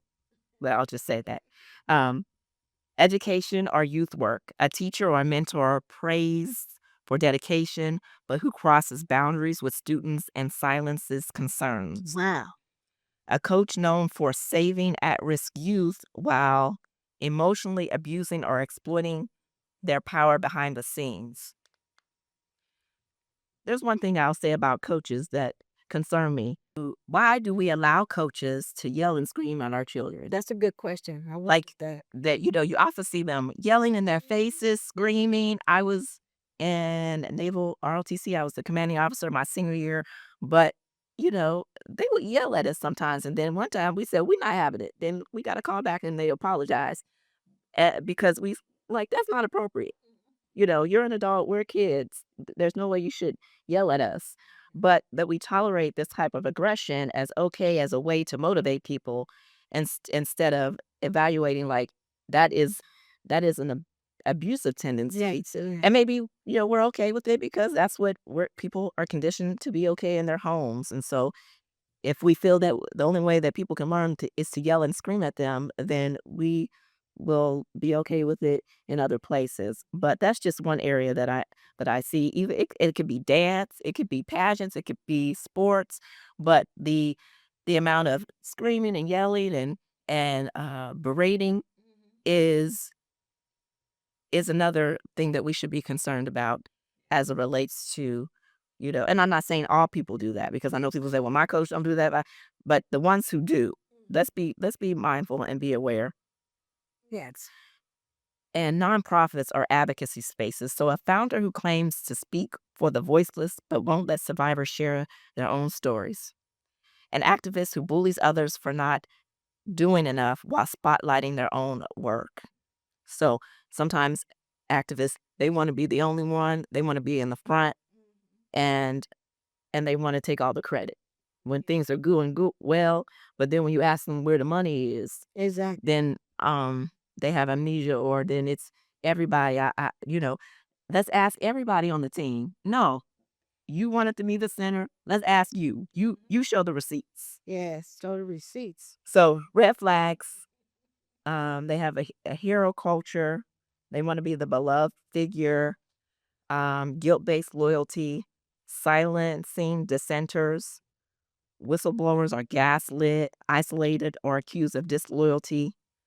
We often see that again a lot of times in churches. You want blind, just take what I say. I'm a good person. Just take what I show you and not question anything else. And kindness is not only a mask, but it's performative. The real help is conditional or inconsistent. And I want to talk about enablers. Enablers create a shield of goodness. Predators or enablers hide behind the reputation of serving the community. People assume they never do something like that, as I said earlier. That person will never do that. Discourage reporting. Don't ruin that person's reputation. There was a situation that I was aware of where someone came to someone to tell them about an incident of SA, and they told them that it was taken care of. Well, how is it taken care of when that person's issue is not being addressed? Oh, wow. Maybe something else was being addressed, but it is the amount of the incidents as well. So, okay, somebody is aware of the one incident, but if it's 2 or 3, all of them need to be reported. Yes. Do not tell people not to report or something is being taken care of, because the frequency and the amount of that conduct also needs to be reported. Yes. And it can lead to more charges. It can lead to heightened awareness Yes. in that particular church, school, or organization, because that person could be a serial essayer or PDFer, and it needs to be exposed because it's not usually one person. So do not discourage people from reporting. And I say it again, do not discourage people from reporting, telling people it's taken care of because some internal process that you really don't follow through with. or one person may have reported it to law enforcement. Everybody needs to report it to law enforcement. Everybody who it may have affected needs to report it. Everybody. So if someone wants to report something, do not discourage them. You don't have to be involved in it. Let them report it, and then let the people investigate. No one's asking you to investigate. Let law enforcement, but do not discourage people to not report things. That's good. That's good. They deflect accountability. Criticism is met with defense, as we said, exploits vulnerability. They seek positions of trust where people are in need, and they abuse that power. They seek positions of trust and they abuse that power. So again, we're just gonna have to talk about religious institutions on a whole nother day if you want to, more in detail. Um, excuse me, turn victims into villains. Victims are constantly vilified. Again, as I said, you are hypercritical of what they didn't do or what you think they should do, or they're not credible. However, you won't reinspect or do your due diligence to investigate the actual credibility, and that person that you think is so wonderful and you esteem them so high could possibly have done something, and you won't even take the time to even consider it. And you immediately go into defense mode, and you immediately not just go in defense mode, you start attacking. Yes. So you attack the individual because you don't know. Exactly. And so the easiest way to avoid you investigating or taking the moment to think, you react by attacking and attacking the person who is alleged. We know some people aren't truthful. Some people may say that some people may accuse people of things that they didn't do. However, it requires an investigation, and let the process be vetted out to determine what it is. But to defend people you don't know or that you think you know through you see them at church or you have a relationship, but you don't know what they do behind closed doors. Exactly. You don't know what they do in their personal time. Even people live in the house with people and they don't know they have a whole nother family on this other, around the corner, or they've been doing something. So a lot of people who have committed serial crimes, they sometimes have families and they have lived double lives. So things should be investigated, and then let the truth be revealed through that investigation. Let the truth be revealed. In closing, I want to talk about action. What actions? I want to talk about two areas of action: individual action and institution. So individual action, I got some of these bullet points from the Me Too movement website, and I've added some of my own. I first added learn self-defense. When I was a SA crisis intervention counselor, during our 40-hour training, we also went through self-defense class. And I think it's very important because That's good. human trafficking is a big thing, and you want to be able to have some skills to defend yourself if you're in a situation. So I encourage women, men, whomever to learn self-defense. Journaling. Now, journaling can be sticky for some people because people think you have to journal every day. I don't say you have to journal every day. I would say set a time, set a day. Maybe it's once a week, maybe it's twice a week, but make it intentional where it's a part of your schedule. So make sure that journal your thoughts, your feelings, your ideas, and then you can also that's something that you can analyze yourself to see the patterns, what things trigger you. If it's a certain time in a month, it's around a certain situation, it's the anniversary of the passing of a loved one, or a situation every month, that something that may come up, then you can analyze it individually, and then you can also take that or discuss it with the therapist, and they can help you further process through it. So journaling is can be vitally important, and also it can show you where you were, say, a year or two ago, and where you are now, with how you're thriving, It's progress. getting the tools, the progress that you've made. Absolutely. So journaling can be multifaceted in its help for an individual. Yes. Find a qualified mental health professional. Mm-hmm. I, coaches are good. I do some coaching. However, when you're going with your trauma and the things that you need to work through, you need a therapist, mainly because that therapist has a ethics board. Let me repeat, they have an ethics board, meaning they they are required to have certain ethical standards. So so you can report them if they violate those standards. And so they are skilled, they are trained to deal with your situations. And if there's inappropriateness in that relationship, that can be reported to that board. Their license can be suspended. As far as coaching, there are a lot of people that don't have any background in mental health, but they pop up on the internet and they're a coach. And there's no regulation of them. So a mental health professional, there's regulation. So go find a qualified licensed professional. We'll get into some criteria to help you find a qualified professional, but you can go to their different websites to find a qualified professional. Fitness and health, diet and exercise is vitally important to help balancing yourself out internally. It can help with your mood. Food, foods can, weigh you down or give you energy.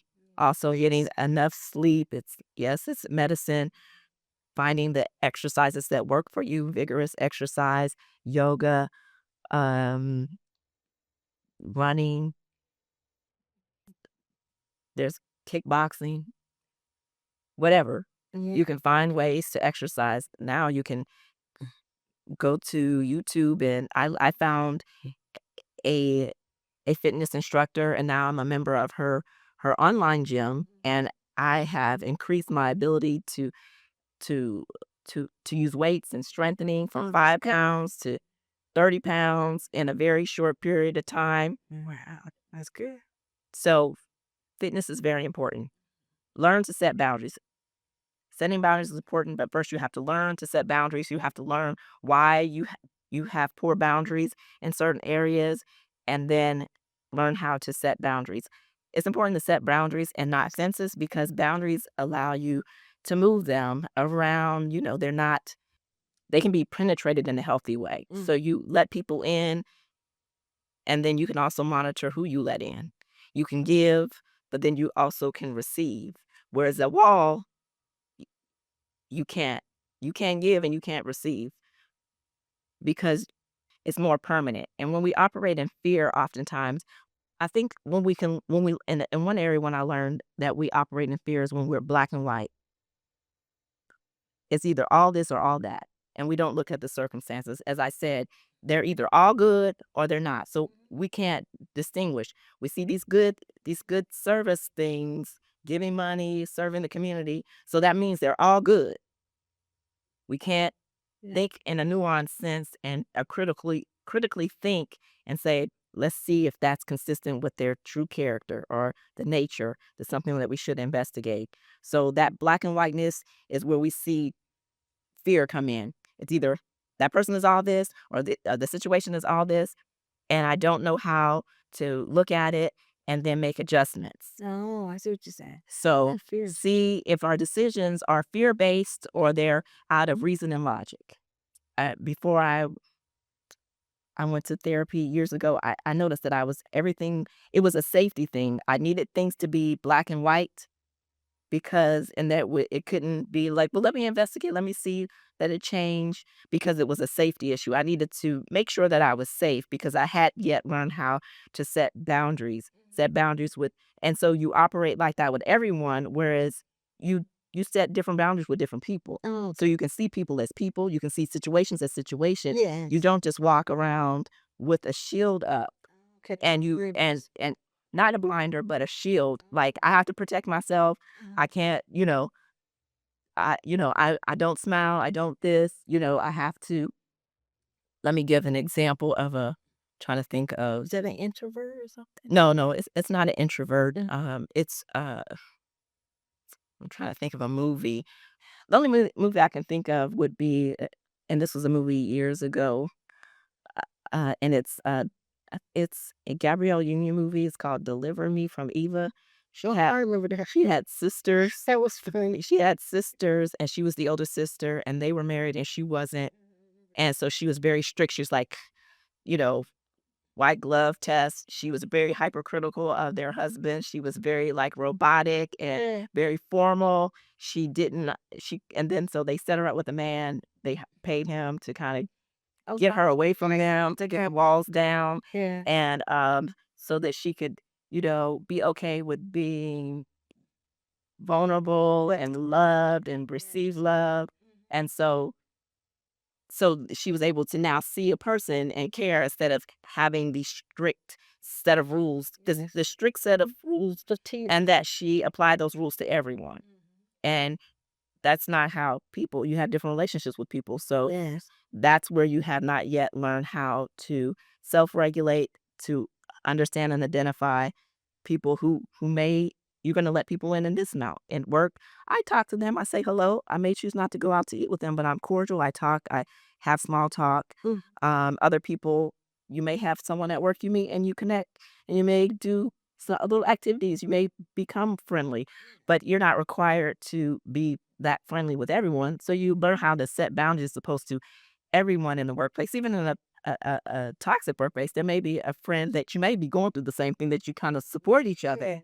And so finding that person, instead of like everyone in here is as hateful as I think they are, but but being able to your vision of people are based on reality Uh-huh. and being in real time, like being able to see people in real time as opposed to talking about seeing people through the lens of your past. Oh, very good. That's good. And so your vision is skewed because you're looking at people's actions Mm. from the past, Yeah. What and happened before? you can't identify, and you're not willing to investigate and ask them, why did you do that? Or that it has a whole nother meaning. Mm-hmm. Exactly. But you look at it as a bad meaning or a traumatic situation. That's right. So learning how to set boundaries and then practice setting those boundaries. Community. Find places. Once you learn how to set boundaries and practice them, then you start to build healthy connections and community. Action plans for institutions. I'm going to ask and challenge people Challenge. to inquire about written policies. Now, in the workplace, those should be a part of your employee handbook. What policies are for certain things and how to report certain things. So there should be clear policy and procedures. But in your religious institutions, may not so. So What I need. I'm going to challenge people, and you can let me know. You can email me at Shamara@grandmafresh.show, Shamara@grandmafresh.show, Okay. and let me know if you ask them, what are your procedures? Can I have a copy? Can you show me your written policies and procedures for how you deal with someone who reports that someone has essayed someone, or there's an allegation of that? How do you handle it? And see if they're defensive, see if they're willing to engage you in the conversation and willing to give you that in writing. Because as a member, that should be a part of something that they should be willing to be transparent about. You're there, you spend time there, people volunteer, there are vulnerable people there, children dealing with houselessness, and so many people dealing with different things, that should be something that they should be willing to give you and to show you. And this, possibly in this day and age, it should be something that they have on their website. Yes. How we deal with these things, because I'm starting to see the church talk about we're a safe space. So see, what happens too is that whatever the new flavor or the new word is, people pick up on it and they start using it. Just like narcissism became popular, people started to use it. Now I'm seeing religious institutions using the word we're safe. Well, just because you say you're safe don't mean you're safe, sir. Yeah. Prove it. Prove that you're safe. Show me, what are your policies? What are your procedures? How are you going to, how do you really deal with situations? Can you tell me how you've dealt with them in the past and what you're doing now to show me that you are a safe place? Yes. So Yes. Exactly. I'm seeing that, and I'm like, no, that's not how You don't get to tell people that you're a safe place. You show the Yes. real fruit and the conduct and the character of your culture and the organization that which you allow things to happen. And if you're allowing things to happen, then you're not safe, regardless of what you tell me you are, if it's inconsistent to what is really going on. Yes, what's really going on? And there should be immediate action to remove those individuals pending an investigation. So if they're not willing to remove those people pending an investigation, and there should not be a delay in reporting it to authorities, because you may have your internal processes. Most religious institutions have their own boards, their own governing bodies. However, something that could potentially be criminal and needs to be investigated through a criminal investigation needs to be reported immediately. Immediately. That's Not covered up, Yeah. not silently moving people someplace else, say it. You better say it. but reporting it, Mm-hmm. setting those people down Yes. until there's an investigation, and then it's formally immediately referred to law enforcement. And if you're having an internal investigation while the legal and criminal investigation is going on, it should be an impartial investigation. Oftentimes, people are investigating themselves. What? You better.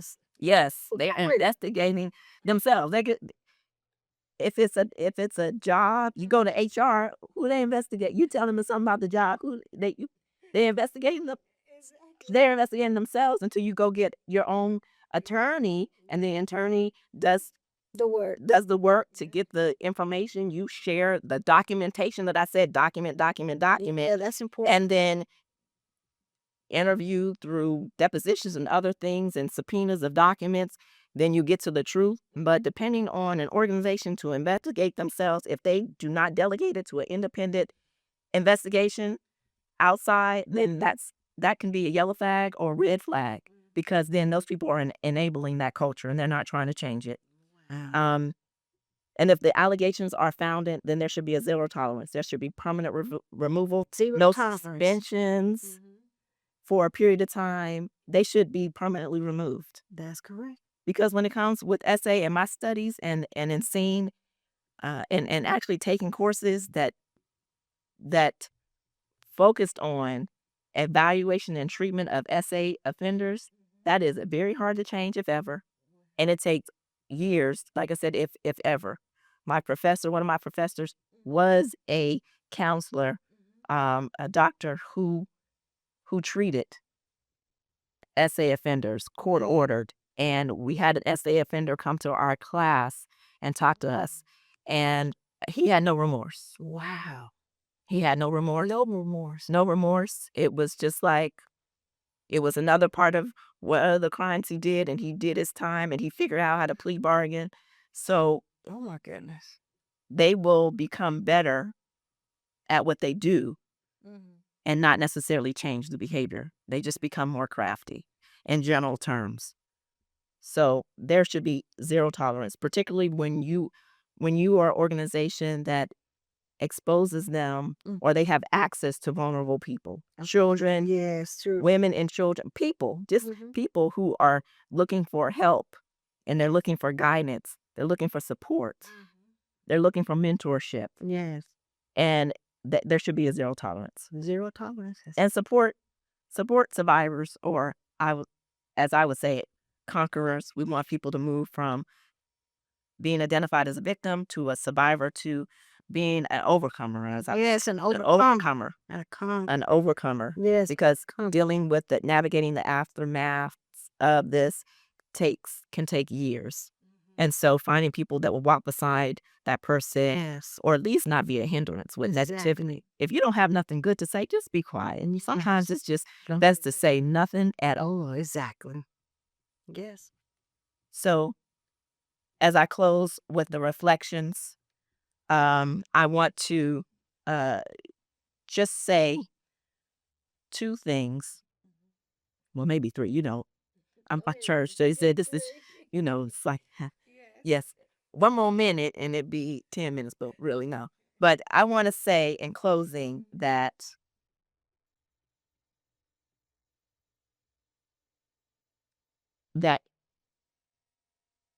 caring for, before we care for people, we have to make sure that we care for ourselves. Yes. We have to care for ourselves Mhm. because then we can have a proper understanding how to care for people, particularly people that are that depend on us, children. And we all have an individual and a collective obligation, whether we're parents or not. Like I said, I'm an auntie, and I like being an auntie.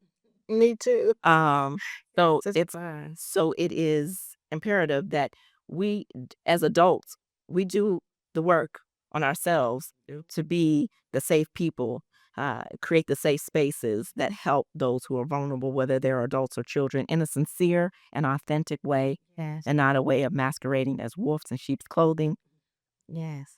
and healing and going through the process and doing our activation, doing our action items that I hope that I hear from you. I look to hear from you.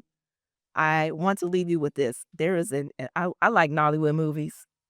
I've been watching Nollywood movies like now for like the past 6 years, like Nollywood, South African, but particularly Nollywood movies. I watch them pretty much every day. Okay. And there's a quote that I heard in a recent Nollywood movie where it says, "What God can't do does not exist." So I'm gonna tell you what God can't do does not exist. That's a good one. And and you are fearfully and wonderfully made, and you have a purpose and a plan. Yes. And let's get on our purpose and our plan so Exactly. that we can make safe places and safe spaces for ourselves and for those that we love in our communities, both locally and internationally and globally. Yes. Because we are a community. And so I thank you Yes. for joining me on this first podcast episode. I'm so excited. I hope y'all keep coming back because I like being here. Be great. I like being with y'all. It's going to be good. Let's settle in. Let's buckle in. Like I said, we are going to have some real talks, fresh wisdom Mhm. with real solutions. Yes. Real simple. So remember, the second season of the podcast, it launches on Thursday, April 10th, 2025 at 4 a.m. Eastern Standard Time and 7 a.m. Pacific Standard Time. You can reach me at Shamara at grandmafresh.show. Shamara at grandmafresh.show. I like to share with you a little bit about my business, Advocate to Advocate. Mhm. The Advocate to Advocate services is a bridge to practicality. So oftentimes people may go to counseling or may not go to counseling, or they've been in other support groups or places. And so you've gotten tools from different places, but you don't know how to practically apply them. So Advocate to Advocate is that bridge Okay. to practicality. Yes. So come to me. I offer my services in conflict coaching, conflict resolution coaching, Yes. transformational mediation. Let me say that again. Transformational mediation. I'm trying to transform these words. Transformational mediation and lifestyle and religious coaching. So oftentimes people they coach, but they don't consider your spiritual life. And if we're going to look at ourselves comprehensively, we have to look at all areas of our life. Yes. So again, as I said, counselors are very important. Oftentimes people go, but they share in those spaces, but then they don't necessarily have a plan of action. So you want to look for a counselor also who gives you a plan of action. Exactly. Or helps you develop a plan of action, I would say, or gets you in the mindset to set plans. Yes. And then you can implement them. And so in between those things, then I'm a person that can help you get to that practicality of it. Yes, indeed. So conflict resolution, if you're having conflict with yourself, you're having conflict with others, can help you resolve through that conflict. Transformation, mediation is a bigger issue as it relates to a specific Yes. issue or a specific, say you're in the process of dealing with probate and there's a death of a loved one, and now there are family matters, and the issues with the family may impede or lengthen the time it takes to resolve the estate. So I can help the family navigate through that type of situation. Also, I offer corporate services dealing with risk management and staff development. So risk management as it relates to mitigating or reducing risks, helping to create a better environment or a healthier environment, as well as helping to train staff Okay. and staff development, offering my expertise in the area of staff development and the ability to identify the best ways that help your staff learn the skills that you need them to learn to then execute the work. So please reach out to me at advocate2advocate.com. That's advocate, T-O, the word. So advocate2advocate.com. Thank you.